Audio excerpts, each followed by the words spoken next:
안녕하십니까. 오늘 토론의 사회를 맡은 인천 서구 여성인력개발센터 유영미입니다. 네, 오늘 토론회를 위해 온 오프라인으로 함께해 주신 많은 분들께 감사드립니다.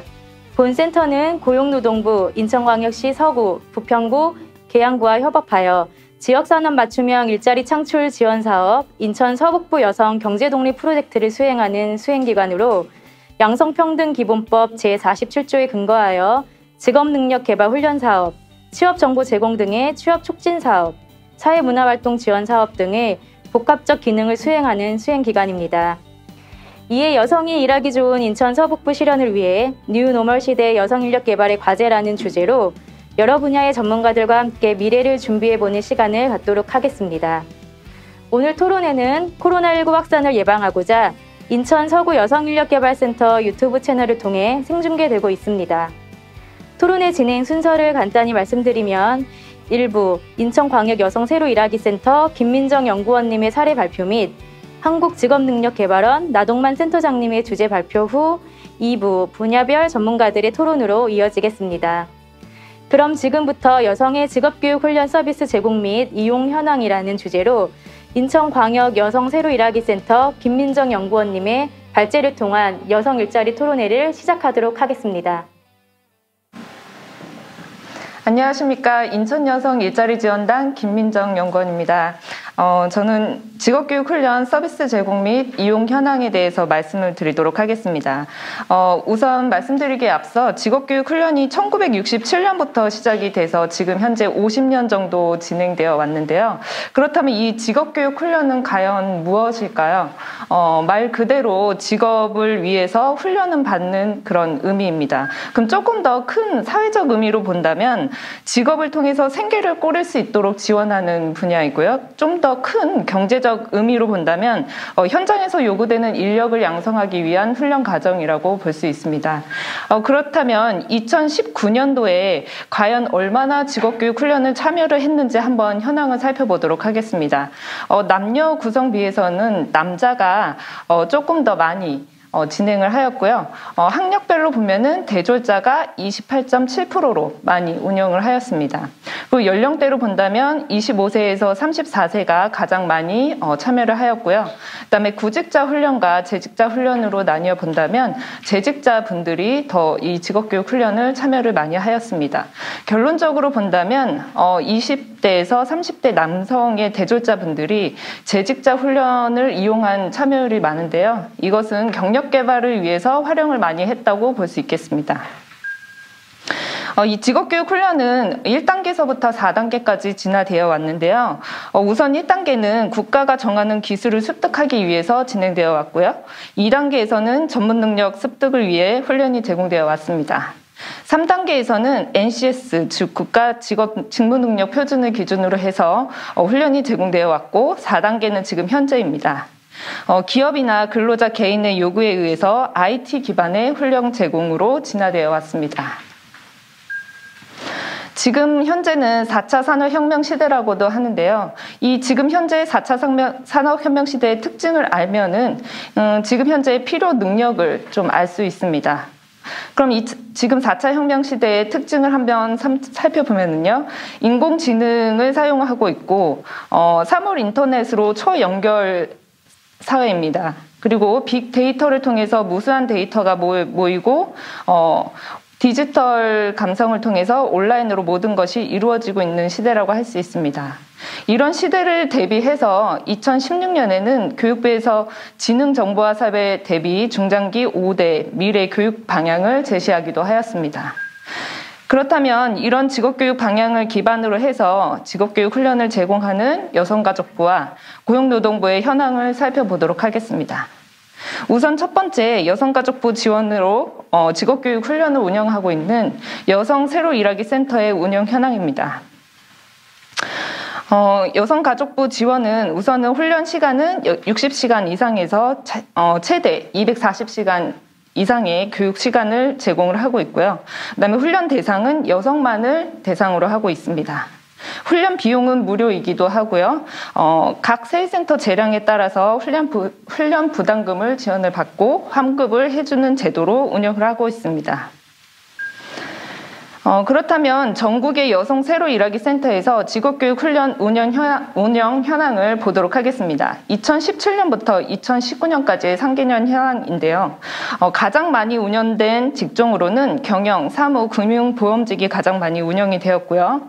두 번째는 교육, 법률, 사회복지 서비스직으로 많이 운영되었습니다. 그리고 세 번째는 미용, 여행, 숙박, 음식, 청소직 등에 대한 서비스 직종이 가장 많이 운영이 되었습니다. 그러면 조금 더 추려서 인천 지역에 있는 7개 여성 새로 일하기 센터에서 운영된 직업교육훈련 현황을 보도록 하겠습니다. 전국에서 진행된 여성 새로 일하기 센터에서 운영된 직종과 거의 다름이 없는데요. 첫 번째는 경영사무, 금융보험직으로 사무직종이 많이 운영이 되었고요. 두 번째는 미용, 여행, 숙박, 서비스 음식 직종이 많이 운영이 되었습니다. 세 번째는 교육, 법률, 사회복지 서비스직이 많이 운영이 되었습니다. 다음으로 고부가 가치라고 해서 조금 더 심화 과정으로 운영되는 직업교육 훈련 운영 현황을 보도록 하겠습니다. 2019년도에 총 전국을 통틀어 17개 가정이 운영이 되었고요. 운영 리스트를 보면 거의 4차 산업혁명 시대와 맞는 IT 가정으로 운영이 되었습니다. 그렇다면 고용노동부에서 제공하는 직업교육 훈련 서비스 현황을 살펴보도록 하겠습니다. 고용노동부 직업교육 훈련 서비스는 각 훈련 기관에서 제공되는 시간으로 교육 훈련이 진행이 되고요. 교육 훈련 대상은 남녀, 노소 모두에게 제공이 됩니다. 대신에 훈련생 선발은 여성 새로 일하기 센터와 다르게 취업 성공 패키지 지원 대상자가 인근 훈련 프로그램 기관을 선택해서 프로그램을 진행을 하고 있고요. 훈련 비용은 취업 성공 패키지 훈련 참여자의 지원 수당으로 지원되고 있습니다. 고용노동부에서 2018년도에 그럼 가장 많이 훈련된 직종을 살펴본다면 1위는 연구직, 공학, 기술직입니다. 2위는 미용, 숙박, 음식, 청소직으로 서비스직입니다. 세 번째는 건설, 채굴직인데요. 1위로 나타난 이 연구 및 공학 기술직은 여성 새로 일하기 센터에서 고부가 가치 교육과 동일한 직종이지만 고용노동부에서는 가장 많이 운영된 직종으로 살펴볼 수 있겠습니다. 이러한 내용은 고용노동부는 남성 교육 참가율이 높아서 이런 현황으로 볼 수 있겠습니다. 다음은 인천지역 인적자원개발위원회에서 8,000개 기업을 대상으로 조사한 내용인데요. 2019년도에 채용 예정 인원이 많은 직업과 그다음에 양성 훈련 수요가 많은 직업을 분석하였습니다. 우선 먼저 2019년 채용 예정 인원이 많은 직업을 보면 첫 번째로 보건의료직이 가장 많았고요. 두 번째는 운전, 운송직이 많았고 세 번째는 건설, 채굴직이 많았습니다. 그렇다면 양성훈련이 필요하다고 분석한 직종을 살펴보면요. 첫 번째 건설, 채굴직이 가장 높게 나왔고요. 두 번째는 제조, 연구, 개발직, 그다음에 세 번째는 경영, 행정, 사무직이 가장 많이 높게 나왔습니다. 그럼 지금까지 말씀드린 내용을 토대로 해서 여성가족부와 고용노동부의 운영 직종과 그다음에 채용 예정 인원 그리고 양성훈련 수요를 순위와 상관없이 공통적으로 운영된 직종을 살펴보면 보건, 의료직이 공통적으로 나왔다고 볼 수 있겠습니다. 그렇지만 여성가족부와 고용노동부에서 직업교육 훈련 운영이 가장 높게 운영된 가정과는 차이가 있다는 것을 확인할 수 있겠습니다. 이러한 그 현황을 살펴보았을 때 직업교육 훈련을 단계적인 진화에 따른 기준으로 살펴보고 앞으로의 직업교육 훈련의 방향성을 제시하면 다음과 같습니다. 첫 번째는 기업 수요에 맞는 과정이 필요하다고 생각을 합니다. 예를 들어서 평가로 모집 및 취업이 잘 되는 기준이나 사설 직업교육 훈련 기관에 인기 높은 직종을 운영을 하는 것이 아니라 구직자의 수요, 그다음에 기업의 구인 현황, 그다음에 시대의 변화에 따른 수요에 맞는 프로그램을 운영을 한다면 미스매치를 해결해 줄 수 있는 방안이 되지 않을까 생각을 합니다. 두 번째는 시대 흐름 및 변화, 즉 4차 산업혁명이나 코로나19를 대비를 해서 사회에서 요구하는 역량이 변화가 빠르게 진행이 되고 있습니다. 이러한 그 변화에 따라서 기술 습득이 가능한 프로그램 운영과 교육 방식의 변화를 적용을 한다면 조금 더 직업교육 훈련에 있어서 높은 평가를 받지 않을까 생각을 합니다. 마지막으로 사회 인구 변화에 따른 적용입니다. 즉 노인 인구 증가에 따른 건강이나 그다음에 의료기기 등에 대한 관심이 증가하고 있습니다. 이러한 의료 관련 직종 및 인력이 요구되고 있는 상황하고 50대와 60대가 지금 생계형으로 새로운 일자리를 찾는 비율이 높아짐에 따라 프로그램의 마련에 대한 대책이 필요하다고 생각을 합니다. 네, 이상으로 사례 발표를 마치도록 하겠습니다. 네, 첫 번째 주제 발표를 해주신 김민정 연구원님께 다시 한번 감사 말씀드립니다. 두 번째 발표는 뉴노멀 시대 여성인력개발의 과제라는 주제로 한국직업능력개발원 나동만 센터장님께서 발표를 해주시겠습니다.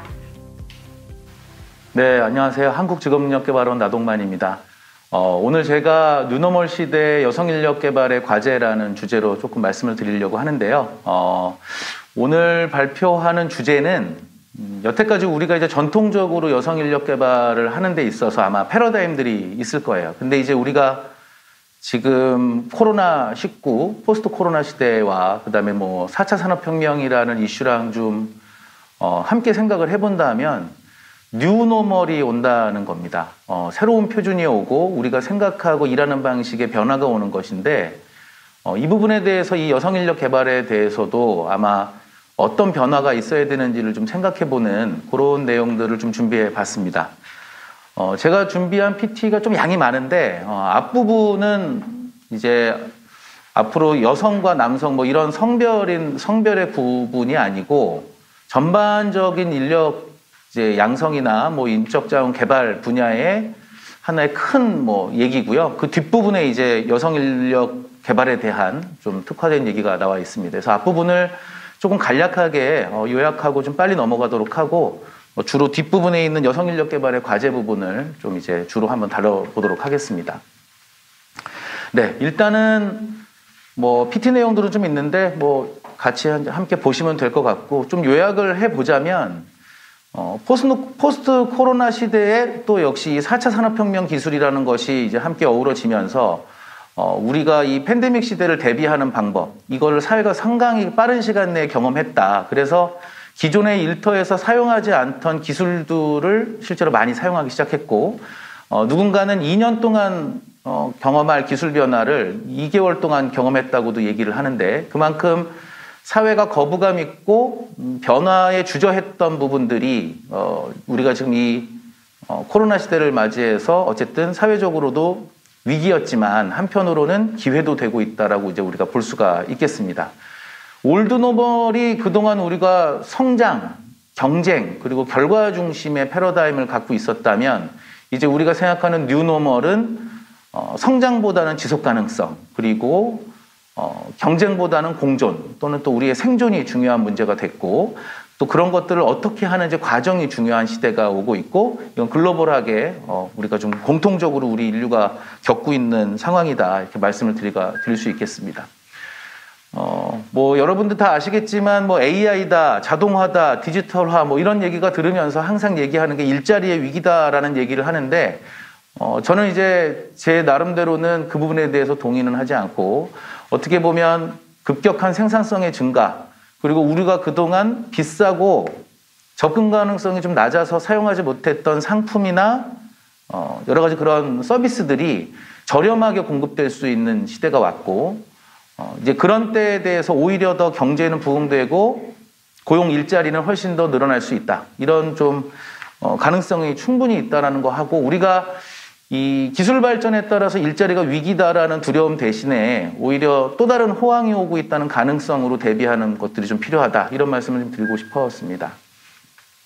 제가 이런 부분에 대해서 주로 이렇게 말씀드리고 싶은 거는 우리나라의 생산성 문제인데요. 일터에서의 생산성 문제가 그동안 직업능력개발 분야에서도 그렇게 활발하게 논의된 건 아닌 것 같아요. 거의 우리는 구직, 일자리를 만들어주는 구직자를 도와주는, 지원하는 제도로 이 직업능력개발 훈련 제도를 많이 이용해 왔죠. 근데 이제 실제로 우리가 그렇게 인력개발을 해서 직장에, 일터에 우리가 취업을 시켜도 일하는 방식은 80년대, 90년대랑 크게 다를 바가 없다는 겁니다. 뭐 아시겠지만 여러분들 지금 얼마나 집에서도 재택근무도 많이 경험해 보셨을 텐데 실제로 느낄 때는 생산성에 큰 차이가 없어요. 회사에서 일하나 집에서 일할 때나. 근데 그동안 왜 안 해왔는가? 이유가 있죠. 네. 상사가 싫어하는 거죠. 눈에 안 보이면. 뭐 여러 가지인데 카톡을 쓰지 않는 부장님, 서면 보고만 또 원하시는 이사님, 여러 가지가 있는 건데 기술은 이미 우리 시대의 변화를 앞서가고 있지만 우리가 그 기술을 도입해서 일하는 방식을 변하지 않고 과거의 옛날 방식으로 한다. 그렇기 때문에 기업이 가장 생산성 높은 그룹의 젊은 청년들의 기술을 따라가지 않고 가장 오래전에 입사하신 분의 업무 역량과 스킬에 따라서 업무 방식이 결정되는 거. 이건 문제다. 이렇게 생각을 합니다. 그래서 우리가 앞으로 직업능력 개발을 할 때도 젊은 청년들만 대상으로 해서 능력을 키워라. 그래야 입사를 할 수 있다. 일자리를 얻을 수 있다가 아니고 이 사람들이 잘 배운 디지털 역량이나 일하는 방식, 스마트하게 일하는 방식을 이제는 선배들이 배워야 하고 일터에서 적용돼야 된다. 이런 얘기를 좀 하고 싶습니다. 그러면 일터의 일하는 방식을 바꿔서 생산성을 높이려면 과연 어떤 직업 훈련이 필요할 거냐 이렇게 이제 얘기가 할 수가 있겠는데 일터를 혁신할 수 있는 일하는 방식을 변화시키는 거를 좀 활성화시킬 수 있는 직업능력 개발 이거를 좀 고민해 봤으면 좋겠다 이렇게 말씀을 좀 드리고 싶습니다. 네, 결국에는 뉴 노멀이 우리 사회와 일터에 실질적으로 정착을 잘하기 위해서는 우리는 과연 무엇을 할 수 있을까를 고민해 봅시다. 이런 말씀을 좀 드리고 싶습니다. 여기서도 또 보면 한국의 노동 생산성 문제를 해결하기 위해서 이제 여러 가지 방법들을 글로벌 기업들도 하고 있는데 아마 여러분들 리버스 멘토링이라고도 한번 들어보셨나 모르겠습니다. 이제는 신입사원들이 입사하면 글로벌 기업에서는 일부 회사에서는 신입사원이 들어가면 그 위에 있는 자기 상사들에 대해서 오히려 신입 직원이 멘토링을 합니다. 이제 그게 어떻게 보면 회사에서도 효과를 거두고 있다는 사실들. 그래서 우리가 흔히 신입사원은 OJT를 통해서 교육시키고 해야 된다고 생각하지만 요즘에 제가 보는 관점은 부장님보다 유능한 신입사원이 존재하는 시대다. 이렇게도 얘기해 볼 수가 있겠습니다. 그러면 우리가 지금 흔히 또 경험해 왔지만 4차 산업혁명이 있었을 때 우리 직업능력개발 훈련이 한 2, 3년 동안 4차 산업혁명이라는 간판을 달고 굉장히 많이 이루어졌는데 저는 그때 조금 안타까운 게 있었습니다. 4차 산업혁명에 관련된 직업능력개발이라는 게 거의 바이오, IT, ICT, 이런 디지털, 이런 쪽에 그 신유망 직종, 신산업 분야에만 훈련이 집중되는 거예요. 근데 어쨌든 이 직업 훈련의 예산이라는 것과 자원은 한정돼 있고, 어딘가에 투자가 늘어나면 어느 부분은 줄어들 수밖에 없죠. 한정된 자원을 가지고 있으니까. 저는 그러면서 우리나라의 전통적인 제조업 기반의 스킬들에 대해서 직업훈련이 축소된 거에 대해서는 상당히 우려합니다. 여러분들께서 생각하실 때 우리나라의 전통적인 기업들이 지금 조금 변화의 속도가 느리기 때문에 이런 데는 없어질 것이다. 유망하지 않기 때문에 직업능력 개발이나 인력 양성도 이제 그만해도 되겠다라는 생각을 하시면 절대 안 된다고 저는 생각합니다. 이유는 뭐냐면 실리콘밸리와 같은 또 우리나라는 성남이나 이런 데 있는 그런 IT 기업들을 보면 이 엘리트들은 막상 기술은 갖고 있지만 이 기술을 적용할 수 있는 자산을 갖고 있지 않아요. 그죠? 유비쿼터스를 하든지 블루투스를 하든지 그런 기술을 갖고 있다면 그 기술을 또 IoT 기술을 심을 수 있는 사물이 있어야 되는데 이 사물을 누가 생산하느냐의 문제입니다. 그렇죠? 여러분들이 보시면 아마 여러 가지 IT 기업들이 요즘에 가전제품이나 홈 네트워킹을 위해서 이런 제조업 기업들을 인수하고 있는 것들도 보시고 계실 텐데 전통적인 제조업 기반이 있어야만 어떤 특정 기술이 들어갈 수 있고 그게 IoT를 통해서 어쨌든 기술 실현이 되고 하는 것이다. 그래서 결국에는 우리가 신산업 분야의 인력 양성뿐만 아니라 우리나라의 전통적인 제조업 기업들을 살리는 게 굉장히 중요한데 이 부분에 대해서 이렇게 소홀히 하고 어느 정도 간과된다면 우리가 나중에는 훨씬 더 큰 위기를 할 수 있다. IT 기업에서 기술을 아무리 개발하고 새로운 기술을 만들어낸다 하더라도 우리나라의 커다란 또 경쟁력 있는 제조업이 없다면 그 기술을 다 외국 기업 가서 팔아야 되는 거고 성장할 수가 없겠죠.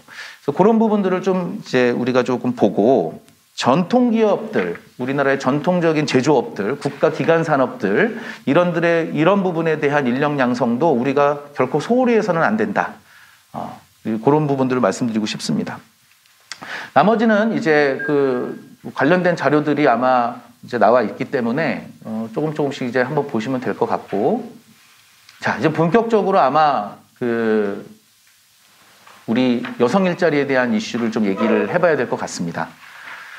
자, 저는 일단은 여성 친화 직종, 그리고 경력 단절, 그리고 사회 서비스인데, 사회 서비스는 좀 좁게 얘기하면 영유아 보육이라든지 육아 이런 이제 서비스를 얘기하는 겁니다. 여성들하고 가장 밀접하게 연관이 있는 사회 서비스인데요. 일단 저는 이 여성 친화 직종에 대해서는 이제 조금 우리가 단골 메뉴에서 좀 빼고 다른 생각을 좀 해봐야 될 때가 됐다. 그래서 변화를 조금 제안 드립니다. 그래서 조금 도전적으로 여성 친화 직종의 함정이라고 제가 이렇게 제목을 붙여봤는데, 일단 여성 인력 개발 분야에서 여성 친화 직종을 발굴하고 그 직종의 여러 개 취업이라든지 경단녀들에 대한 취업이라든지 등등에 대해서 중점 지원하는 것이 아마 이 분야에서의 전통적인 접근법일 겁니다. 근데 이 여성 친화 직종을 오랫동안 살펴보면요, 아까도 이제 김민정 연구원님께서 발표해 주셨지만 주로 이제 대면 서비스업들이 많아요. 숙박 및 음식점업, 교육 서비스업, 예술 스포츠 서비스업 등 이렇게 해서 대면 서비스업이 주를 이루고, 거기에 이제 교육 분야 같은 경우에는 방과후 교사나 학습지 교사, 격리 사무원, 또 상담원, 인쇄 편집 디자이너 이런 등등의 이제 일자리들인데, 이 취업처들을 보면 대부분 중소기업들 또 영세 사업체들이 많고, 또는 이제 개인이 어떤 훈련을 통해서 창업하거나 온라인으로 해서 뭔가 상품을 팔 수 있는 이런 류의 개인 사업자류가 많다. 상대적으로 저임금의 저숙련의 일자리가 특징입니다. 근데 아마 고부가가치 사업이나 고숙련 사업, 고학력 여성들을 위한 서비스 이런 것들도 요즘 많이 발굴하고 활성화시키기 위해서 노력하고 계신 걸 제가 잘 압니다만, 아직까지도 저 전통적인 영역에 대해서는 꾸준하게 또 이제 이루어지고 있죠. 근데 이게 안타까운 게 뭐냐면, 단기간의 저숙련 훈련을 통해서 인력 양성이 가능한 직종이 특히 여성 친화 직종이 많다. 근데 이번에 코로나 위기 때 이 고용 동향을 좀 살펴보면 환경 변화로 인해서 어떤 위기가 닥칠 때 가장 먼저 타격을 입는 게 이 직종들입니다. 그래서 한번 통계를 보면 이게 2020년에 8월 달에 사업체 노동력 조사 결과인데요. 대면 서비스업 중심의 충격이 크죠. 여러분들도 아마 이 뉴스를 통해 가지고 많이 접하셨을 겁니다. 보면 숙박 및 음식업도 있고, 교육 서비스업, 예술 스포츠 서비스업 이렇게 다 있죠. 예, 제조업도 역시 마찬가지고. 하지만 특히나 이 숙박 및 음식점업 같은 경우에 또 감소세가 이제 크죠. 그리고 보면 사업체 규모에 따라서도 양극화가 심해서 통계를 보면 300인 이상의 사업체에서는 15만 7천 명 정도가 늘어났는데, 그 미만은 24만 7천 명이 고용 감소했어요. 그러니까 지금 아까도 말씀드렸지만 여성 친화 직종이 대부분 여기 걸린다. 그래서 어떻게 보면 취약해서 지원했는데 위기가 오니까 또 취약해지고 더 취약해지는. 그러니까 언제까지 이런 틀에 박혀 있을 수 있을까? 이런 거 좀 고민해 보면 좀 뭔가 틀을 좀 바꿔봐야 되겠다라는 생각을 좀 해봤습니다. 그리고 이제 또 그 경력 단절의 원인에 대해서도 우리 좀 생각을 해볼 수 있는데, 거의 이제 여성이 결혼이나 임신, 출산으로 인해서 경력이 단절된 기간들이 있죠. 근데 저는 이런 생각을 좀 해봤어요. 경력 단절이 저 기간만을 얘기하는 것이 아니라 정말 단절돼서 내가 다시 직업을 갖고 복직을 하려고 할 때 장애물이 되는 그 기간이 우리가 지금 정말 주목해야 되는 경력 단절이라고 생각을 하는데, 일단 여성이 경력을 유지해서 다시 그 경력을 살려서 단절되지 않고 경력을 유지하고 살려서 복직을 하거나 새로운 또 직장을 갖기 위해서는 스스로 자기 개발을 해야 돼요. 근데 단절 기간 동안 가사, 육아 부담이 있기 때문에 이 자기 개발을 할 시간이 또 없어요. 그죠?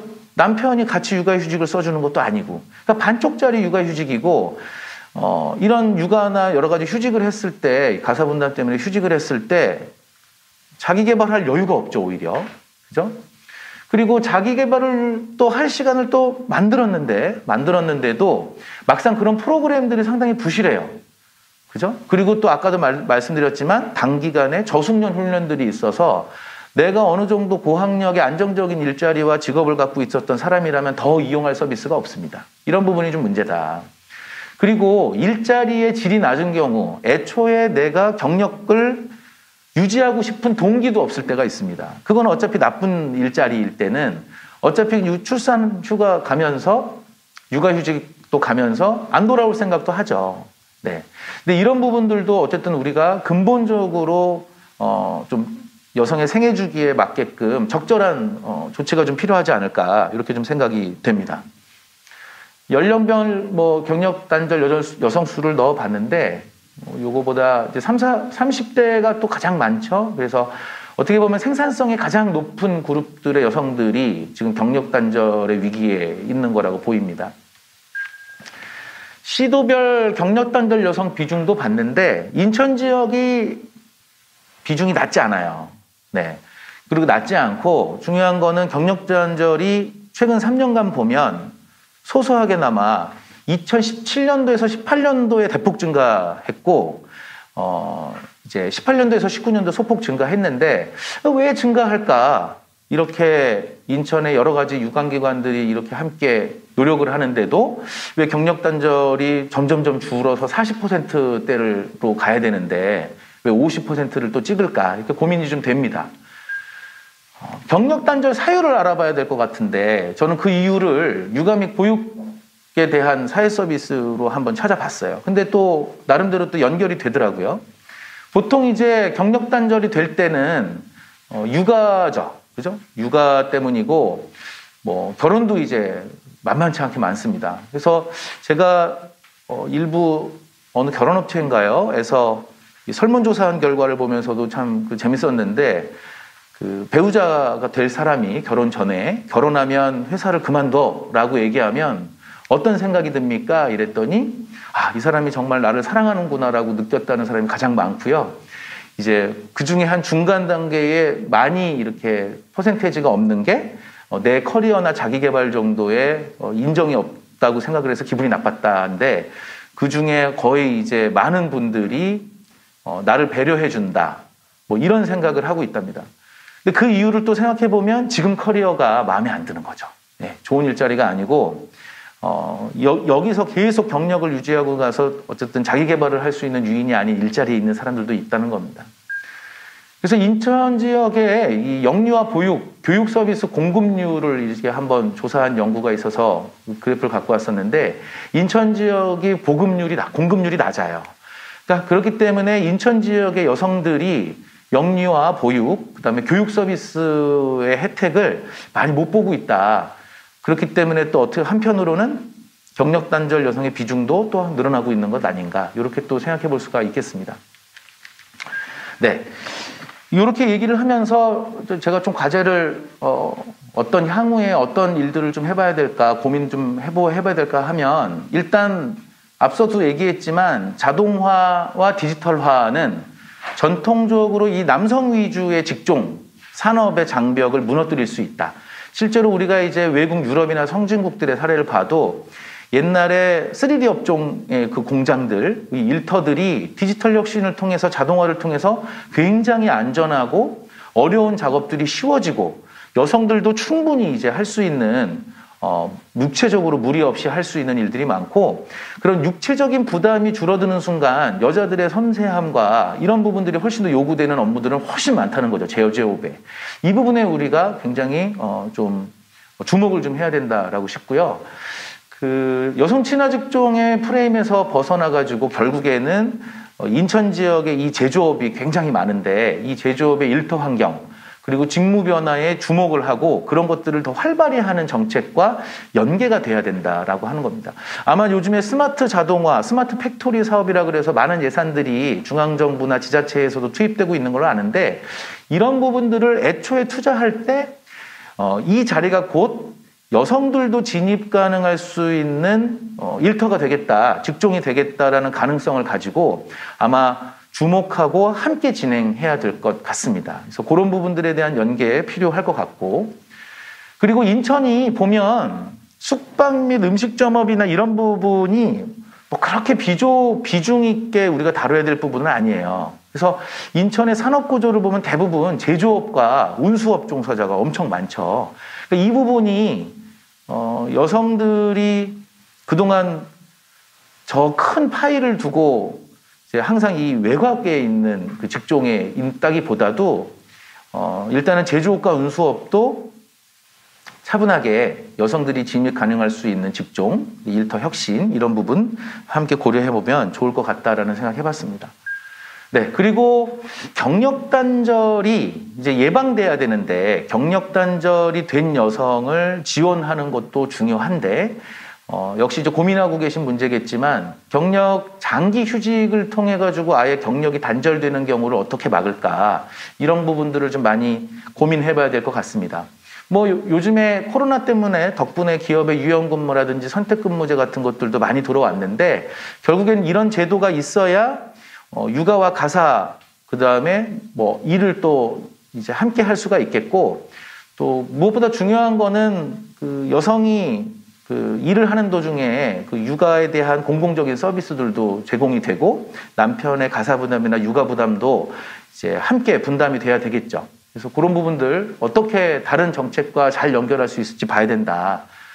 그리고 기존 경력을 유지할 수 있는 양질의 자기개발 프로그램을 지원해야 된다. 근데 이거를 꼭 정부 예산이나 지자체 예산, 공공 예산으로만 해야 되는 틀을 좀 버리고 민간 사업 모델도 충분히 할 수 있고 이 부분에 대한 소셜 벤처 모델을 가지고 와서 민간에서도 영리 사업으로서 이런 것들을 할 수도 있다. 그래서 그런 부분들도 좀 활성화돼야 되겠는데 뒷부분에서 제가 하나의 사례를 갖고 와서 간단하게 또 설명을 드리겠습니다.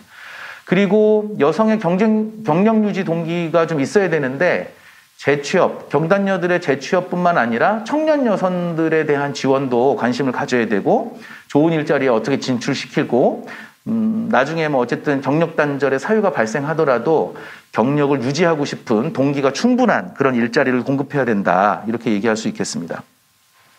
그리고 제가 이건 하나 한번 다른 이제 사업에서 힌트를 좀 얻어갖고 제안을 드려보는데 지금 이미 있을 수도 있습니다.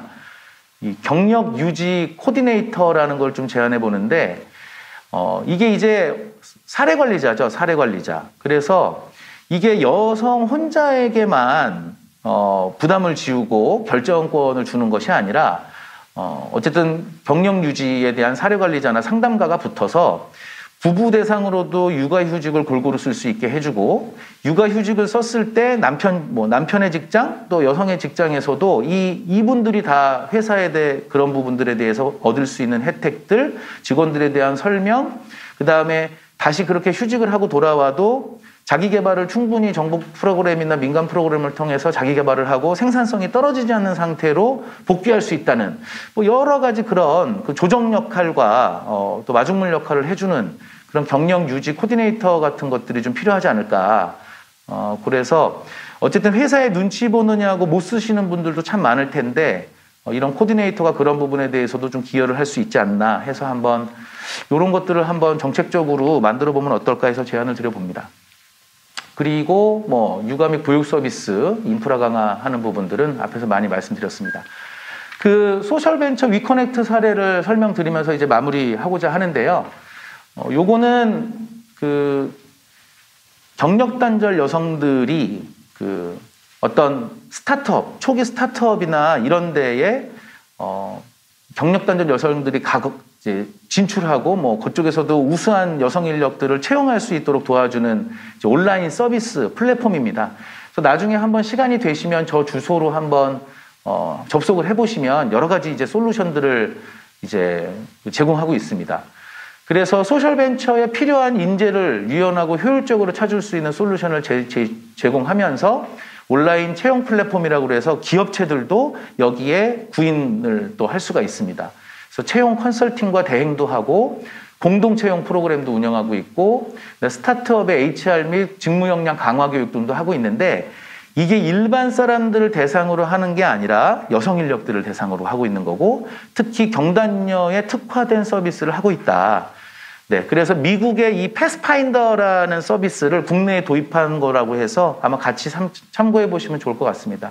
그래서 지금 벌써 2020년 상반기 기준에 프로페셔널 후보자 구직자 수가 3,000명 정도가 되고 여기에 또 가입을 해서 여성 인력들에 대해서 함께 고민하고 채용하는 그런 기업들이 377곳 그리고 채용시킨 그런 파트너들 수만 202명이랍니다. 그래서 성과가 괜찮은 것 같고 공공 영역에서 예산 부족이나 여러 가지 제도나 이런 것 때문에 허락이 안 되지만 민간의 영리 모델로도 충분히 이런 부분을 메꿀 수 있기 때문에 어쨌든 공공 서비스와 민간 사업 모델의 어떤 콜라보레이션 이런 것들도 저는 좀 유연하게 생각해 본다면 여성 인력 개발에 좀 많은 새로운 변화를 좀 가져올 수 있지 않을까 해서 제안 드립니다.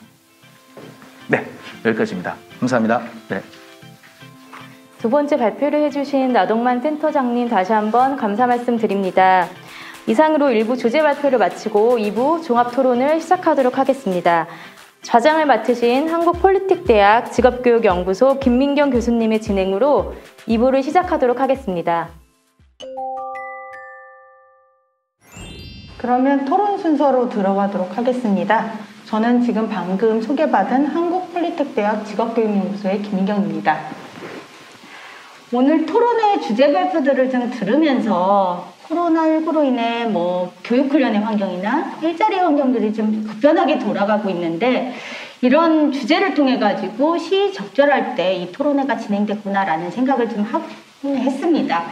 오늘 김연고님 발표를 통해서는 새로 일하기 센터, 그러니까 여성들이 취업이라는 부분을 좀 접근하기 위해서, 재취업이라는 부분을 접근하기 위해서 가장 편안하게 찾는 곳인데 그런 센터의 현황들과 그리고 인천 지역의 부인구직 현황들을 좀 보면서 좀 어떻게 교육훈련 프로그램의 방향을 설정할 것인지에 좀 제안을 주신 것 같아서 너무 좋았고 좀 고민해봐야 될 부분은 제가 발표 중에서 봤더니 노인 인구 증가로 인해서 일자리의 환경들이 바뀌는 부분을 좀 지적해 주셨는데 이 노인 인구 증가에 따라 돌봄 분야는 저희가 소위 얘기하는 일자리 질이 낮거나 그리고 이 일자리가 조금 대면이 아닌 비대면으로 할 수 없는 영역인 것 같습니다. 그래서 이 부분에 대해서 우리는 지금 코로나19로 인해서 변화된 환경에 조금 집중해야 되지 않을까라는 생각을 했었고요.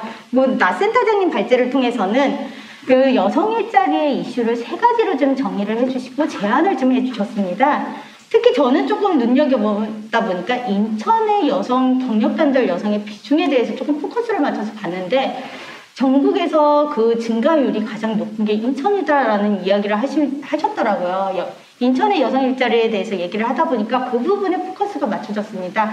왜 인천의 여성 일자리, 경력 단절의 여성 일자리가 증가하는지에 대해서는 조금 우리 인천이 좀 고민해 봐야 되는 부분이 아닐까라는 생각이 있고 그걸 통해서 좀 대책과 많은 것들이 좀 지원돼야 되지 않을까라는 생각이 들었습니다. 오늘 토론을 시작하면서 저희가 이제 각 분야의 전문가들을 통해 가지고 토론을 조금 하면서 면밀히 오늘의 아이템들을 조금 고민해보는 시간을 갖고자 합니다. 우선은 제가 참석자분들을 좀 소개하도록 하겠습니다. 제가 앉은 우측으로부터 좀 참석자를 좀 소개하도록 하겠습니다. 네, 먼저 김성민 한국여성인력개발센터 실행위원장님이 참석해 주셨습니다. 안녕하십니까.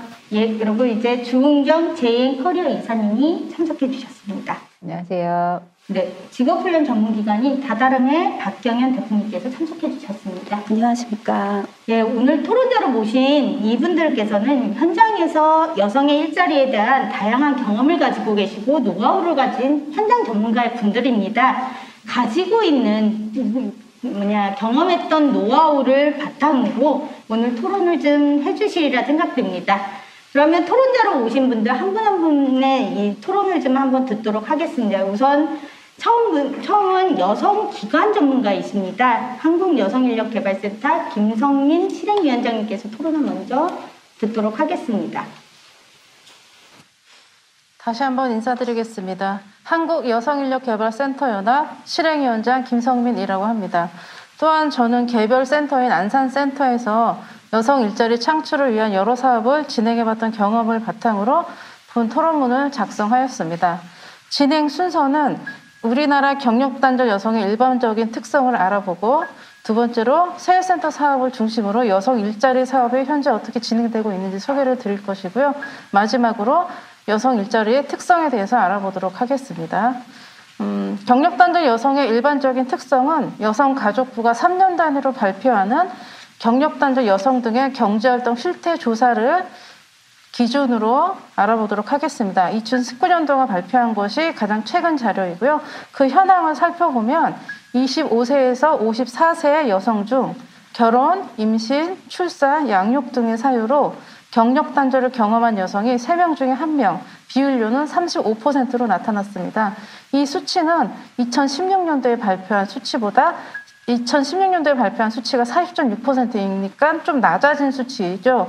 이 낮아졌다는 수치는 되게 긍정적인 신호입니다. 경력단절을 경험하신 분이 적어졌다는 의미니까요. 또 그때 경력단절 당시에 일자리 분포를 한번 살펴봤습니다. 사무직이 40.5%, 판매직이 11.4%, 서비스직이 9.4%의 부진이고, 이 직종들이 비중이 증가하고 있는 편입니다. 나머지 직종에서는 감소하고 있는 변화가 나타나고 있고요. 이게 또 의미 있는 수치가 경력단절을 경험하고 이후에 첫 번째 일자리로 가는 직종이 사무직이 아까 경력단절 당시에는 40.5%였는데 경력단절 이후로 첫 번째 일자리로 23.1%로 줄어들었습니다. 대신 늘어난 것이 판매직이 11.4%였는데 23.5%로 늘어났고, 서비스직이 9.4%에서 19.2%로 늘어났습니다. 그러니까 정리를 해보면 사무직은 줄어들고 판매직과 서비스직 일자리가 늘어났다, 이렇게 이해하시면 될 것 같습니다. 경력단절 당시의 일자리와 많은 차이가 있음을 알 수 있습니다. 경력단절을 처음 경험하는 나이는 28.4세로 나타났고요. 경력단절 이후 다시 일자리를 얻기까지 평균 7.8년이 걸리는 것으로 나타났습니다. 꽤 오랜 시간 걸리죠. 이는 2016년도에서 나타난 8.4년보다는 다소 줄어든 0.6 정도 줄어든 것을 알 수 있습니다.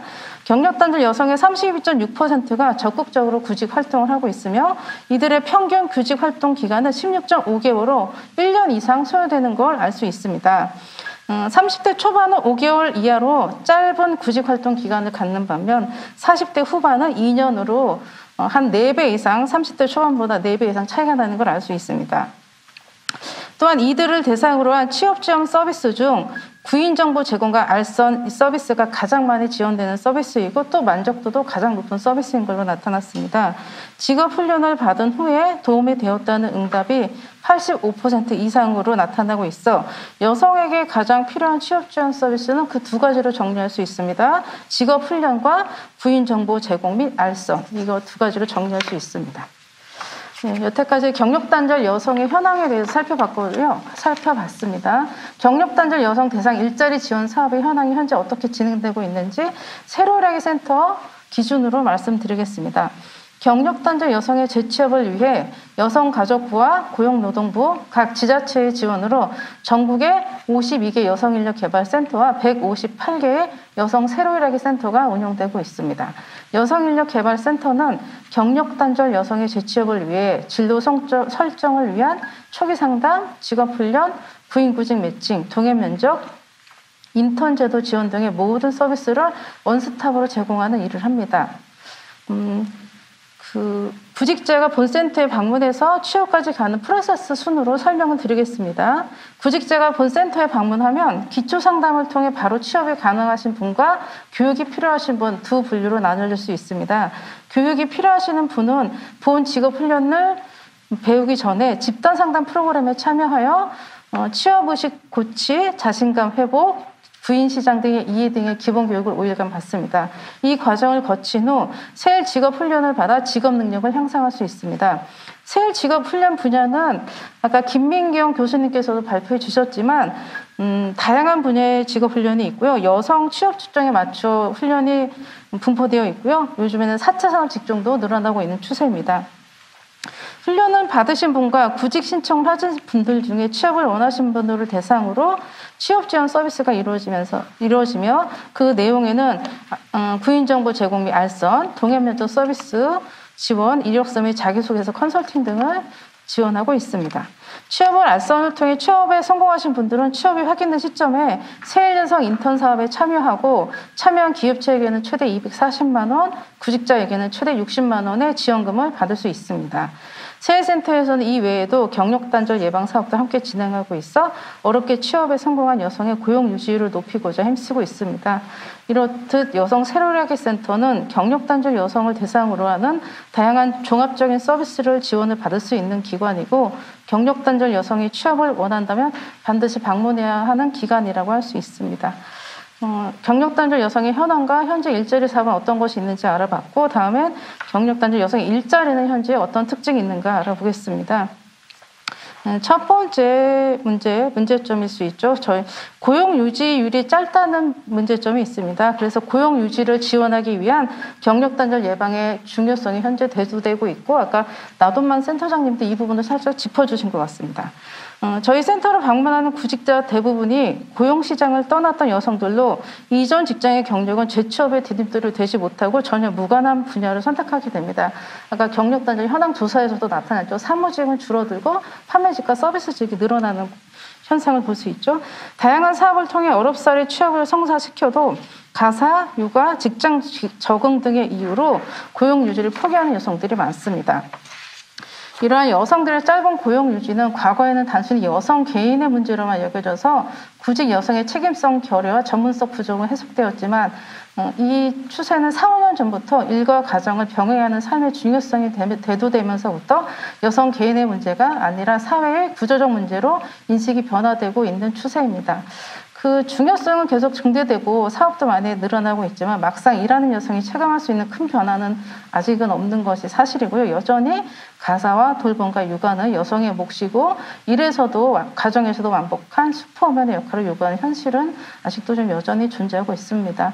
이 해결을 위해서 경력단절 예방 사업을 시작했고 경력단절 여성의 특성을 살린 차별화된 서비스를 제공하고 있습니다. 경력단절 여성의 기간별로 1년 된 경력단절 기간 1년 되신 분, 5년 되신 분, 10년 되신 분에 따른 차별화된 서비스가 있고요. 재직 여성을 대상으로 한 경력개발 컨설팅도 저희가 실시하고 다양한 시간제 일자리, 단기 일자리를 매칭하여 경력 설계를 제공하려고 노력하고 있습니다. 두 번째 문제는 경력단절 여성이 진출할 수 있는 다양한 직종의 일자리가 부재하다는 점인데요. 이거는 아까 나동만 센터장님께서 말씀드렸던 그 여성 직업 훈련이 이게 한계가 있다. 이거가도 좀 매칭이 되고 왜냐하면 그만큼 다양한 직종에서 여성들을 채용해주지 않기 때문에 그런 문제도 있습니다. 경력단절 여성이 진출할 수 있는 일자리의 종류가 다양하지 않은 것도 취업 준비 여성들의 재취업을 막고 있는 한 요인입니다. 저희 센터 이제 어떤 전문적인 데이터라기보다 저희 센터 구인 직종을 저희가 분석을 해봤습니다. 이거는 뭐 많은 순서는 아니고요. 음식 조리 서비스와 회계 총무 사무원, 방과후 서비스 교강사, 생산직, 가사 돌봄 서비스직, 상담원, 사회복지 서비스직, 판매 서비스직 이 정도로 8가지로 나뉘고 분류할 수 있습니다. 크게 분류한 겁니다. 당장 경력단절 여성의 취업을 생각하고 저희 센터를 방문하면 이 8가지 직종 내에서 선택을 할 수밖에 없습니다. 그리고 이 사실이 저희가 2001년도부터 여성인력개발센터에서 근무했었는데 꽤 오랫동안 유지되고 있습니다.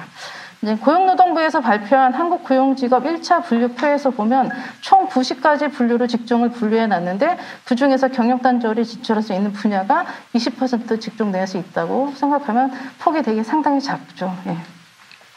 이런 해결을 위해서 여러 가지 사업들을 제시하고 있는데요. 기업체 대상으로는 채용장려금 제도를 확대 실시를 하려고 내년부터 실시하려고 하고 있고요. 경단 여성의 채용을 독려하고 있고요.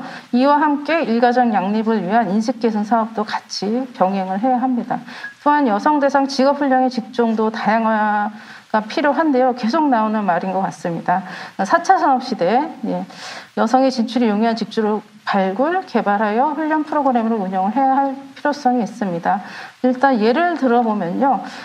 가구의 변화인 거죠. 4인 가구가 표준 가구가 아니라 이제 1인 가구가 비율을 더 많이 차지하는 거가 될 것이고, 그에 따른 외로움을 해결하기 위한 반려동물 가구가 증가할 것이라는 걸 예상할 수 있고요. 그럼 반려동물은 사람과 똑같은 모든 영역의 산업군이 형성될 수 있습니다. 호텔도 가능하고요. 유치원, 음식, 행동교정 이런 산업들이 앞으로 증가할 것 같고, 여성이 결코 불리하지 않습니다.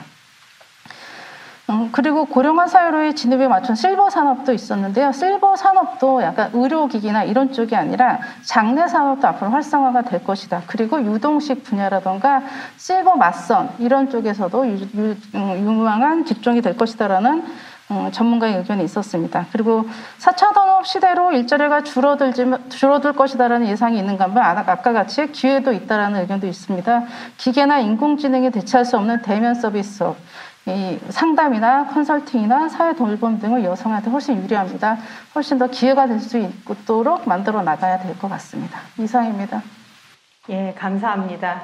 네, 김성민 실행위원장님께서 이야기해 준 것 중에 제가 이제 또 와닿던 부분이 경력 단절 여성의 일자리 현황을 좀 잘 정리해 주시고, 거기에서 이제 재진입을 하기 위한 그런 부분에 대해서 좀 잘 정리를 해주시고 발표를 해주셨는데, 토론을 해주셨는데, 제가 좀 눈여겨보고 조금 이게 가슴 아프다라고 생각했던 부분이, 이제 2002년도부터 현재까지 교육훈련 과정이 변화가 없이 그 8개 직종에서 계속 꾸준히 해왔다라는 부분, 그 부분이 여성들의 어찌 보면은 영역을, 재취업할 수 있는 영역을 좀 막았던 거 아닌가라는 생각이 좀 들어서 그게 좀 가슴 아팠고, 그리고 저는 좀 가슴 아팠던 부분이 또 한 가지가 있다라고 하면, 여성인력개발센터나 이런 부분에 교육 환경이 과연 이렇게 변화하는 환경 속에서 따라갈 수 있을까?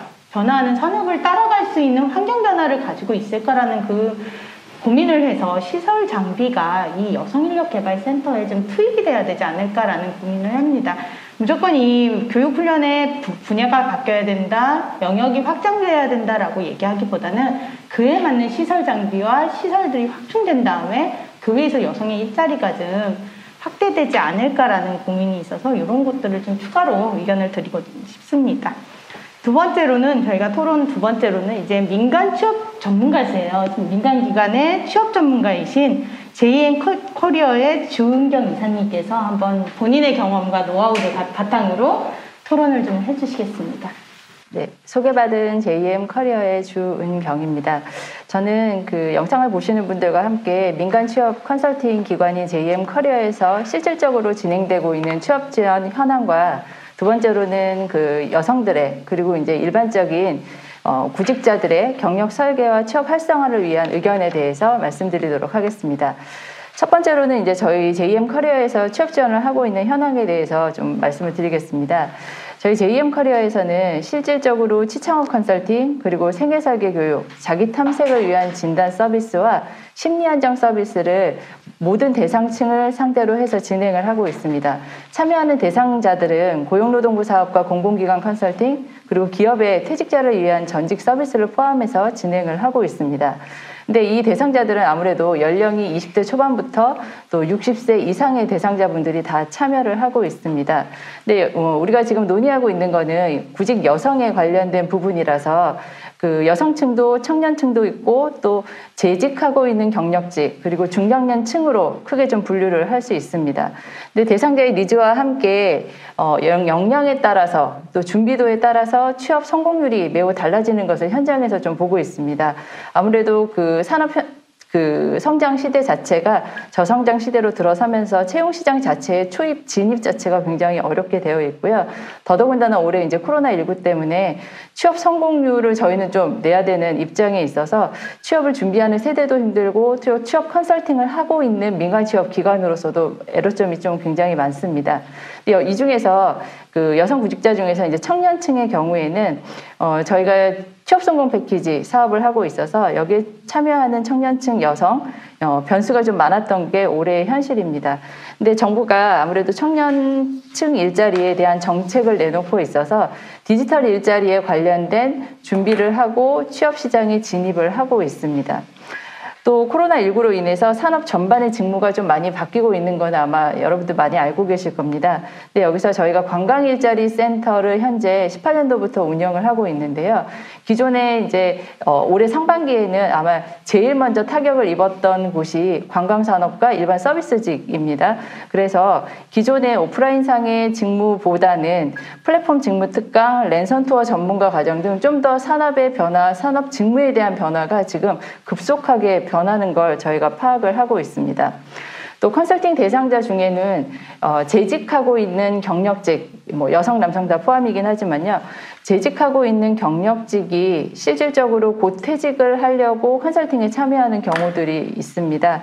근데 이런 경우에는 전반적으로 산업 성장 자체가 좀 저하되어 있기 때문에 이직 시장도 첫 진입하는 구직 시장과 같이 굉장히 어려운 상황인 것으로 지금 파악이 되고 있습니다. 가장 또 많은 대상자분들 중에서 중장년층 경우입니다. 경력이 있는 경우에는 그래도 이직을 하거나 아니면 직업훈련을 받아서 취업에 성공하는 경우들이 굉장히 높기는 하는데요. 이제 실업급여를 받고 좀 쉼을 가진 후에 다시 채용시장으로 들어오려고 하면 이런 경우에는 아까 발표자님께서도 말씀해 주셨지만 다시 재지진하는 데 시간이 굉장히 많이 소요되는 애로점이 있습니다. 이건 아마도 그 중장년층 같은 경우에 새로운 직무에 대한 변화에 적응하는 것도 굉장히 어렵고요. 또 직업 능력을 습득하는 데 있어서의 개인의 역량의 차이도 분명히 존재하는 것으로 저희는 좀 파악을 하고 있습니다. 그럼 이번에 이제 두 번째로 그 여성들의 경력 설계와 취업 활성화를 위해서 이제 의견을 좀 드리고자 합니다. 여성 일자리 자체는 세대별로 좀 접근법이 달라져야 된다라고 보고 있습니다.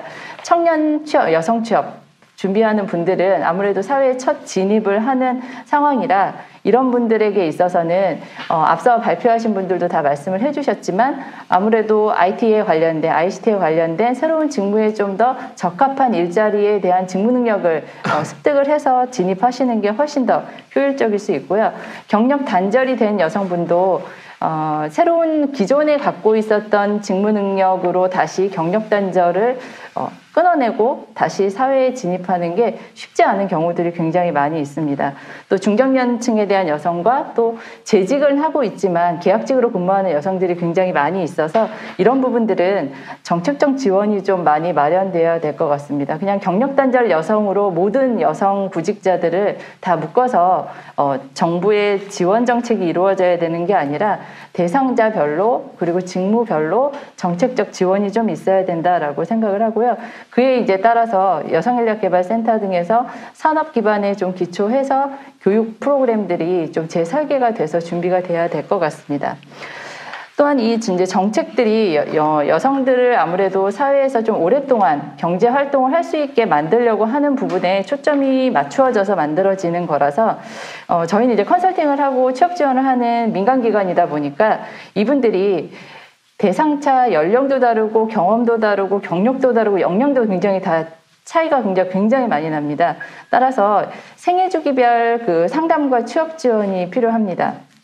여성인력센터에서도 지금 진행을 하고 있지만 실질적으로 그 여성들이 이런 제도가 있다라는 것을 잘 활용할 수 있다라는 것을 잘 모르고 있는 경우들이 많아서 건강검진처럼 경력점검 그리고 또 변화하고 있는 직무들이 어떤 것들이 있는지를 좀 알 수 있도록 좀 더 홍보도 많이 하고 참여할 수 있게 하는 방안이 좀 필요할 것 같습니다. 또한 이제 재직 여성의 경우에는 모두 다 안정적인 일자리에 있는 것은 분명히 아닙니다. 진입을 했다 하더라도 직무에 대한 스트레스도 굉장히 많이 있고 또 그 근무 여건이나 이런 것들이 열악해서 이직을 다시 준비하려고 하는 재직 여성들도 굉장히 많이 있습니다. 그래서 이들의 직무 능력 향상을 또 시켜야 되는 부분과 또 직무 스트레스를 관리해야 되는 부분까지 준비가 돼야 될 것 같습니다. 마지막으로는 저희가 이제 현장에서 컨설팅 좀 진행을 하다 보면 여성분들은 나는 여성이니까 그리고 좀 열악한 이 일자리에서 좀 벗어나고 좀 더 좋은 일자리, 그러니까 급여 수준만 놓고 본인의 경력 설계, 커리어 설계를 하는 경우들이 굉장히 많습니다. 근데 우리가 지금 다 뭐 100세 시대, 120세 시대를 바라보고 있는 상황이라 경제활동, 사회활동은 앞으로 남성, 여성을 가리지 않고 굉장히 오랫동안 지속적으로 해야 될 걸로 지금 판단을 하고 있습니다. 따라서 내가 하고 싶은 일, 내가 하고자 하는 일, 그리고 장기적으로 할 수 있는 일에 대한 준비를 좀 할 수 있게 지원을 해야 되는 부분이 있고요. 또 커리어 상담 자체가 대상층과 뭐 성별, 그리고 연령, 그리고 직무에 따라서 좀 구분을 해서 진행을 하는 것이 좀 중요하지 않을까 싶습니다. 계속 올해 특히 누구나 다 굉장히 스트레스 상황인 것 같아요. 아무래도 코로나19 때문에 내가 지금 유지하고 있는 이 일자리가 지속적으로 안정적으로 갈 수 있을까에 대한 고민들을 누구나 다 하고 있기 때문에 이에 맞추어서 내가 좀 새로운 직무에, 새로운 환경에 좀 적응할 수 있는 경력 설계 상담이 기관 차원에서라도 좀 이루어졌으면 하는 바람입니다. 이상입니다. 네, 이사님의 의견 참 잘 들었습니다. 이사님은 우선 본인이 이제 재직하고 운영하고 있는 기업에서 이제 취업 전 현황이나 취업 활성화를 위해서 여러 가지의 사업을 좀 하셨는데 그거에 대해서 네, 의견을 제시해 주셨습니다. 근데 저는 또 이제 인상 깊게 본 부분은 코로나19로 인해서 조금 올해 좀 힘들었는데 플랫폼이라는 부분을 활용해서 좀 뭐 랜선 투어 전문가나 이런 것들을 좀 활용했다라는 부분이 조금 인상적이었습니다. 또 여성의 생일 주기별로 다양한 지원 정책들이 좀 필요하다라는 의견도 좀 있으셨습니다. 저는 조금 이사님 의견 중에 조금 눈에 와닿고 가슴에 좀 와닿던 부분이 커리어 설계라는 부분을 좀 저는 좀 크게 봤어요.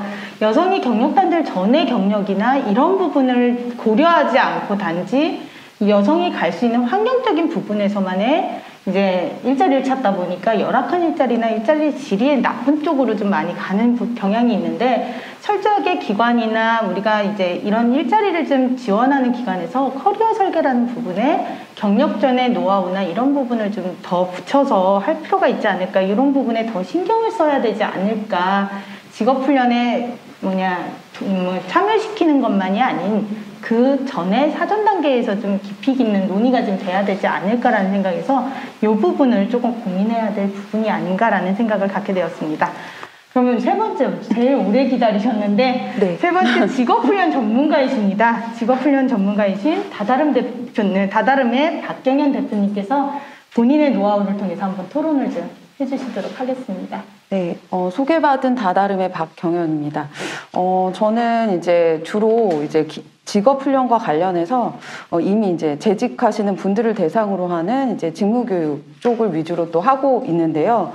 제가 오늘 좀 그 토론자로서 좀 말씀드릴 부분은 직업훈련이나 인적자원 개발 전반에 있어서 내용, 그 다음에 실제로 또 원하는 인재, 그 다음에 어떻게 좀 방법적으로 달라져야 하는가와 관련해서 제 경험들을 좀 말씀드리고 제안 드리도록 하겠습니다. 크게는 세 가지를 좀 말씀드리고 싶은데, 첫 번째는 포스트 코로나 시대에 결국 많은 기업들이 원하는 사람은 다코스로 좀 정리하고 싶어요. 그래서 어떤 사람들을 원하는가, 그럼 거기에 맞춰서 어떻게 직업교육 훈련에 있어서의 새로운 뉴 노멀이 필요한지를 좀 제안 드리고요. 두 번째는 그러면 그런 인재 조건에 맞는 사람을 어떻게 육성하는 것이 좀 효과적일 수 있을지 좀 경험을 나누고 싶습니다. 마지막으로는 여성과 관련된 기관이나 센터에서 당장 제가 중장기까지는 아니지만 당장 어떤 좀 직종이나 그 다음에 어떤 좀 교육의 주제들이 필요할 수 있는지 말씀드리겠습니다. 그러면 먼저 첫 번째는요, 그 다크호스를 육성해야 된다라고는 하는데 다크호스가 뭐냐라고 하면 다들 뭐 알고 계시겠지만 그 실제로 그 경마에서 예상하지 못한 그 실제 말이 우승하는 경우에 다크호스다라고 이야기를 하는데 결국 지금 전반적으로 인적자원 개발이나 직업 훈련에 있어서 결국 원하는 거는 기존에 해왔던 것들의 어떤 일관성이나 표준화 늘 했던 일들을 좀 더 일관되게 하는 것들은 이제 우리의 영역이 아니고 AI가 대체할 수 있는 영역이 되었고요. 그렇다면 우리만의 뭔가 그 독특함과 개별성이 없으면 직업의 실제 시장에서 그렇게 매력적인 인재로서 인정받기 어려운 부분이 있습니다. 그렇다면 결국은 인재를 양성하고 육성하는 직업 훈련에 있어서도 그런 개별성이나 다양성이 존중되면서 키워질 수 있도록 가야 되는 것이 뉴노멀이라고 생각을 합니다. 더불어 두 번째는 그러면 이런 사람들을 개별성을 살리면서도 실제 기업이나 많은 구인처에서 원하는 사람들을 키우려면 어떻게 할 것인가라는 부분에서 이미 지금 저희가 많이 사용하고 있는 원격이나 온라인 교육에서 쓰고 있는 플랫폼을 보면 가장 큰 장점이 각자 본인의 시간에만 접속하면 개별적인 코칭을 해줄 수가 있습니다. 특히 직업 훈련의 어떻게 보면 목적은 똑같은 사람을 양성하는 게 아니라 본인이 갖고 있는 것들을 잘 끄집어내서 실제로 할 수 있게끔 만들어줘야 되는데요. 그러기 위해서는 오히려 예전에 집합교육에서는 많은 사람들이 대기해야 되기 때문에 개별적으로 코칭을 해주기가 오히려 물리적으로 좀 어려운 부분이 있었는데 오히려 지금은 원격이나 뭐 지금 온라인 교육으로 진행을 할 시에는 교수자와 교강사와 사실 학습자가 별도로 접속만 하면 짧은 시간 안에 각자의 필요한 부분에 대한 노하우나 또 필요한 부분을 좀 코칭해 줄 수 있는 또 장점이 있습니다. 그래서 오히려 기존의 집합교육의 어떤 좀 틀에 갇혀서 새로운 이미 그릇이 생겼는데 그 안에 억지로 넣으려고 하기보다는 새로운 그릇에 맞는 그런 콘텐츠들과 직업훈련에 대한 사실은 방법들도 좀 많은 변화가 필요하다라는 생각을 하게 됐습니다. 마지막으로 그 실제 좀 여성분들이라고 꼭 한정 지을 필요는 없지만 저도 이제 여성으로서 일을 하면서 지금 현장에서 당장 바로 이 포스트 코로나 시대에 좀 많은 좀 요구되는 직무 중에 하나가 앞서 많은 토론자나 발표자분들께서도 말씀해 주신 것처럼 바로 이 디지털 리터러시라는 부분입니다. 결국 우리가 한글을 읽고 쓰는 것처럼 이제는 디지털 많은 기기들이 업무 현장과 사실 교육 현장에서 반드시 필요한 상황입니다. 근데 이게 교강사가 사실 잘 다루지 못하면 그만큼 직업훈련의 사실은 효과성이 떨어질 수밖에 없고요. 교육생도 마찬가지입니다. 본인이 이런 기기들을 잘 사용을 못하면 배움의 정도가 굉장히 떨어지는 것들이 실제 현상으로 나타나고 있거든요. 그래서 이런 디지털 리터러시를 키워줄 수 있거나 교육 현장에서 그런 운영을 좀 지원해 줄 수 있는 인력에 대한 요구는 뭐 저의 아주 지극히 좀 개인적인 경험이지만 여러 교육 현장에 다니다 보면 이미 현실에서 요구가 큰 걸로 나타나고 있습니다. 그래서 그런 부분들을 직업훈련을 또 전문적으로 담당하는 이런 여성인력개발센터나 관련 기관들에서 좀 해 나간다면 또 여성들이 자기의 장소에서 또 일할 수 있는 좋은 좀 직종이 되지 않을까라는 생각이 듭니다. 더불어 이런 그 직종적 측면에서의 제안은 이제 디지털 기술에 대한 그 문해력을 높이고 지원해주는 부분이라면 실제로 좀 이런 변화에 있어서 전반적으로 이제 하나의 직업이나 뭐 안정만을 추구할 수 없는 이제 시대가 왔기 때문에 실제로 여러 기관들에서 뭐 집단 상담 프로그램이나 개별 또 취업에 대한 지원을 해주실 때 여러 가지 부분 중에 요구되는 기초 역량 중에 좀 유연성과 학습력이 굉장히 중요한 이제 화두로 떠올랐습니다. 그래서 이제는 어딘가에 갇혀 있는 게 아니라 새로운 게 나오면 빨리 배울 배울 수 있고 또 내가 예전 걸 알고 있으면 바꿀 수 있는 그런 이제 사고적 측면에서의 유연성과 그 다음에 배워서 할 수 있는 그렇다고 한다면 뭐 앞으로도 크게 걱정 없이 또 새로운 변화 속에 내 역할을 찾아갈 수 있을 거라고 생각이 듭니다. 그래서 그런 부분들이 이제는 이런 센터의 어떻게 보면 뭐 집단 상담 프로그램의 주제로서도 다뤄질 수 있어야 된다는 생각이 들고요.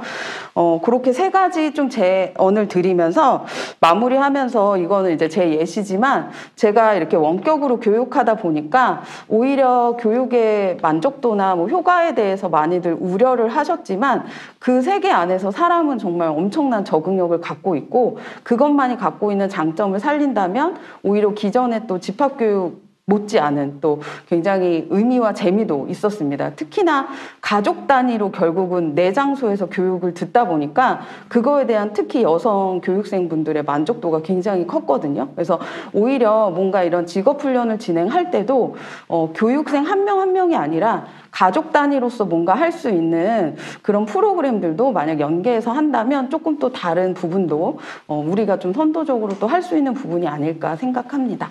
이상입니다. 네, 박 대표님께서는 신선한 이슈를 좀 던져주셨어요. 직업훈련이 이제 단체가 아닌 개별 운영이 돼야 된다라는 이야기를 해주셨고, 이건 뭐 원격이나 비대면 시스템에서 활용을 한다면 충분히 이 교육훈련 패러다임을 좀 바꿀 수 있지 않을까라는 제안을 좀 해주셨는데, 저는 좀 추가를 한다면 정보 격차라는 이야기를 좀 하고 싶습니다. 박 대표님께서 디지털 활용에 대해서 얘기를 해주셨으니까, 사실 코로나19가 터지면서 이제 뭐 어디 방문을 하더라도 QR로 방문자 체크를 한다던가 아니면 음식을 시킬 때 대면이 아니라 비대면으로 한다던가. 근데 이 부분에 정보를 습득하지 못하고 하는 방법을 몰라서 사실은 많은 분들이 좀 애로사항을 겪는 경우가 있어요. 근데 어느 누구도 안 가르쳐줍니다. 젊은 친구들은 또 어린아이들은 유튜브 이런 걸 편안하게 접근하기 때문에 되는데 중장년 이상이 되면 굉장히 QR코드 찍으세요라고 하면 당황할 때가 있어요. 쉽게 접근하기보다는. 그래서 저는 조금 여성인력개발센터에서 조금 이런 걸 좀 제안하고 싶다라는 건 우선 정보 격차가 없을 수 있게 정보 격차, 우리가 생각했을 땐 가장 쉬운 부분이지만 정보 격차를 좁힐 수 있는 교육훈련들이 좀 여성인력개발센터를 중심으로 좀 한번 이루어지면 어떨까라는 생각이 들어서 예전에 저희가 90년대 막 컴퓨터가 나오고 인터넷이 될 때 아무도 인터넷, 이메일 이런 거 만드는 건 힘들어했습니다. 그때도 국가에서 직업훈련을 통해 가지고 무료로 이런 부분에 접근을 좀 편안하게 할 수 있게끔 열어줬어요. 그 길을 좀 열었는데 이번에 디지털 정보 격차라는 부분에 그 길을 좀 여성인력개발센터가 좀 열면 좀 어떨까라는 제안을 좀 드립니다. 그래서 요것들을 좀 이렇게 좀 활용할 수 있는 방법을 여기서 좀 논의됐으면 좋겠다라는 얘기를 하고요. 이것으로 이제 세 분의 사실은 각계 전문가들의 사례를 통한 토론을 좀 마쳤습니다. 혹시 이제 세 분 중에 조금 추가로 난 더 이야기를 하고 싶다라고 하시는 분이 있으신지요? 없으시군요. 그러면 저희가 이렇게 토론이 끝났으니까 이제 오늘 주제 발표랑 사례 발표를 해주신 발표자분들께 이제 마지막쯤 마이크를 좀 넘겨보려고 합니다. 두 분이 이제 토론자분들의 여러 가지 이야기를 듣고 본인들의 이제 발표를 좀 최종적으로 점검하는, 최종적으로 취합하셔서 한번 이야기를 좀 한번 두 분께 좀 들어보고 그 다음에 좀 이 시간을 마무리하려고 합니다. 어느 분이 더 먼저를 하시겠어요? 네. 네, 오늘 토론과 관련해서 주제 발표와 토론자분들의 내용 잘 들었고요.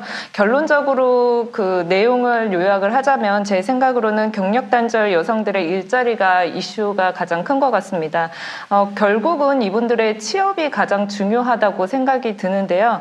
지금 복지제도 개선이나 시간제 일자리 마련 그리고 일터 환경 개선 등의 제도나 직업교육 훈련이 마련이 되고 있지만 결국은 기업주들의 인식 개선과 그리고 기업에 실질적으로 필요한 제도 지원이 필요한 게 아닌가라는 결론적인 생각이 들었습니다. 네, 이상입니다. 네, 이제 나 센터장님께서. 네. 뭐 저는 이제 인천 지역에서 여성인력개발에 관련돼서 좀 어쨌든 새로운 변화가 좀 있기를 바라는 마음에서 이제 많은 제안을 드렸었는데 아마 현실적으로 단기간에 만들어내기는 굉장히 어려우실 거라고 생각이 돼요. 하지만 우리가 이제 방향을 어디다가 놓고 그 변화를 추구하다 보면 어쨌든 이제 그런 변화가 시작된다고 저는 생각하는데, 이제 아까도 말씀드렸지만 저는 구직자들에 대한 취업 지원도 중요하지만 지금 현재 그 여성들이 재직하고 있는 그 재직 여성들에 대한 관심과 훈련도 굉장히 중요하고, 훈련 콘텐츠가 과거에는 그 직무 능력에 대한 것들이 주를 이뤘죠. 근데 저는 앞으로 지금 상황에서는 어쨌든 현재 재직자들에게는 현재 하는 업무에 대한 계속 업그레이드도 중요하지만 그 기술이 언제까지 내 업무에 필요할지는 미지수예요.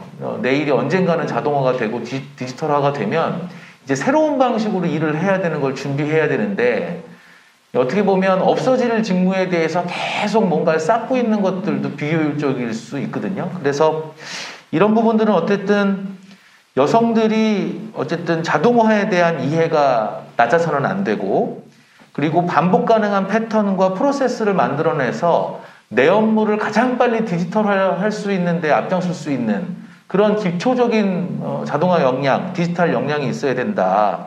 그리고 디지털 기술이나 도구를 학습하고 이걸 업무에 활용하는 능력. 아까 저 디지털 리터러시라고도 말씀하셨는데 실제로 업무에 도움이 될 수 있는 여러 생산성 그 향상 도구들을 적극적으로 활용할 수 있는 능력. 나는 기계를 몰라. 이거 너무 복잡해.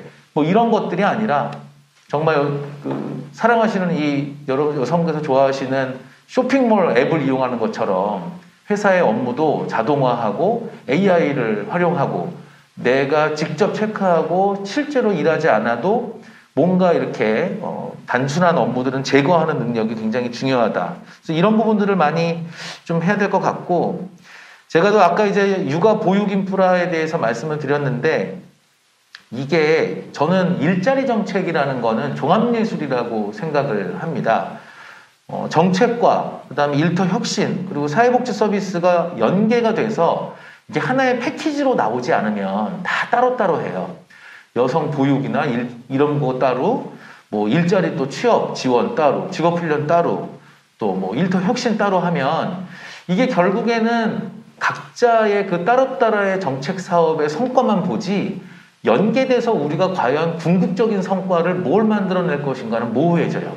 이게 지자체 단위에서 하는 것 정책들의 좀 약점인데, 저는 그 여성 일자리에서 자꾸 그런 일터 혁신이나 그다음에 보육, 육아 서비스에 대한 연결에 자꾸 봐야 되는 게, 우리가 과연 뭘 가르칠까만 보고 있는 것보다 이 시나 도, 광역시도 차원에서 어쨌든 일자리 정책이 만들어질 때부터 그 여성 일자리에 염두에 둔 여러 가지 투자 이런 것들을 좀 주장을 해야 되고, 어쨌든 여성 일자리의 안정적인 확보, 그리고 경단녀들에 대한 이제 배려와 여러 가지 경단녀를 줄여갈 수 있는, 여성들이 경제 활동과 경력을 유지할 수 있는 이런 것들을 좀 패키지로 만들어서 종합 패키지를 하나 만들지 않으면 결국에는 일자리 정책이나 일터 혁신이나 다 남성들 직장 위주로 돌아가고, 그렇게 정비가 되면 어차피 또 그러면 우리가 이제 더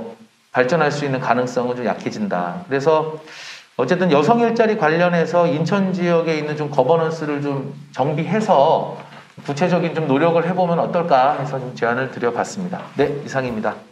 네, 긴 시간 발표와 토론으로서 다양한 의견을 제시해 주셔서 너무 감사합니다. 그럼 더 이상의 의견이 없으신 걸로 알고, 그럼 오늘 여성 일자리 토론회를 이것으로 마치고자 합니다. 감사합니다.